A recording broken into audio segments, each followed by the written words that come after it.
ওম নমঃ ভগবতে বাসুদেবায়। জয় শ্রীকৃষ্ণ। রাধে রাধে। আগামী 14ই আষাঢ় 29শে জুন সোমবার শ্রী জগন্নাথ দেবের স্নানযাত্রা অনুষ্ঠিত হবে। এটি জ্যৈষ্ঠ পূর্ণিমায় পালিত হয়। পৌরাণিক ইতিহাস অনুযায়ী রাজা ইন্দ্রদ্যুম্ন দারু ব্রহ্ম বিগ্রহ প্রতিষ্ঠা করার পর এই উৎসবের সূচনা করেন। এই পবিত্র দিনে 108 ঘড়া সুগন্ধি জলে স্নান করার পর জগন্নাথ দেব ভক্তদের মঙ্গলার্থে অসুস্থ হন বলে মনে করা হয়। স্কন্দ পুরাণে উল্লেখ আছে, স্বয়ং শ্রী জগন্নাথ দেব নিজের জন্মতিথিতে ভক্তদের কাছে স্নান করার ইচ্ছা প্রকাশ করেছিলেন। সেই অনুযায়ী রাজা ইন্দ্রদ্যুম্ন প্রথমবার এই স্নান যাত্রার আয়োজন করেছিলেন।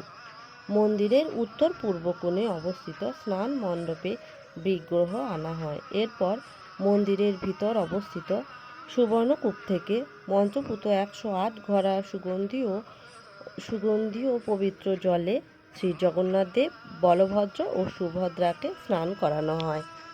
স্নান পর্বের পর সন্ধ্যায় প্রভু জগন্নাথ দেব ও বলভদ্রকে হাতি বা গণেশের বেশে সাজানো হয়, যা গজবেশ নামে পরিচিত।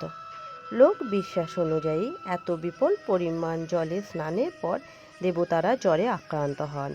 এর ফলে 15 দিন তাদের সাধারণ ভক্তদের দর্শনের জন্য মন্দিরে রাখা হয় না। একে অনশন বলা হয়, যেখানে গোপন কক্ষে ভেষজ চিকিৎসায় তারা সুস্থ হয়ে ওঠে। অনশন শেষে সুস্থ হয়ে ওঠার পর অমাবস্যার পরের দিন ভগবান নতুন রূপে ভক্তদের দর্শন দেন, যাকে নবযৌবন দর্শন বলে। এর পরের দিন বিশ্ববিখ্যাত রথযাত্রা অনুষ্ঠিত হয়। সুধী ভক্তগণ, শ্রী জগন্নাথ দেবের স্নান যাত্রার মাহাত্ম্য জেনে আপনাদের কেমন লাগলো তা কমেন্টে জানান। এই স্নান যাত্রার মাহাত্ম্য জেনে যদি আপনাদের ভালো লাগে তাহলে একটা লাইক দিয়ে আমার চ্যানেলটাকে সাবস্ক্রাইব করে দেন। এই মাহাত্ম্য কথা শেয়ার করে প্রচার করলে শ্রী জগন্নাথ দেবের বিশেষ কৃপাপ্রার্থী হতে পারবেন। জয় জগন্নাথ।